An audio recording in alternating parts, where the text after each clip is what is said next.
Magandang hapon sa inyo mga kamapa, no? Ito pong muli ang mapa ng tahanan, mama na papa pa ng tahanan.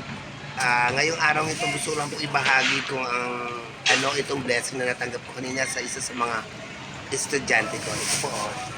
Ano po kaya ito? Yan, oh. Ito po ay, yan.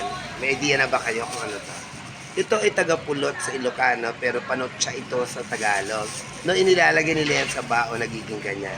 Natatandaan ko pa po, ang tagapulot noon ng mga bata pa kami sa kalagitnaan, no, sa aming kubo sa kalagitnaan ng mga farmlands, ay ito, kundi man walang-wala kami, no, na makain, kundi man kamatis na may bagoong or asin, ay itong tagapulot o panotsa ang kinikitab.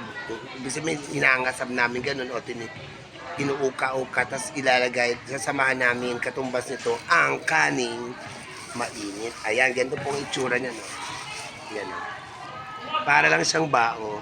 So ito po ay produkto mula sa lalawigan ng Abra, no, marami pong produkto mula sa unas na sinasabi o sugar cane or ano ba yung sugar cane, no? Tubo, no? Tulad ng mga suka at iba't iba pa katulad nga nun, ito po ay isa sa mga resulta ng katas ng tubo or sugar cane, ang tagapulot. So mainam po ito na marami pong pinagagawa nito ng mga merienda, ito rin po ang gagamitin. Pero sabi ko nga, naalala ko nung bata kami, ang tagapulot ay inuulam namin sa mainit na kanin at ang sarap-sarap. Solve na ang chibog ng naming magkakapatid noon. So gaganutin namin yan. Sarap. Sige mo guys, ganyan lang. Medyo matamis nga lang. Pwede rin ito sa mga ay banana Q, kamote Q, yan, turon, yan.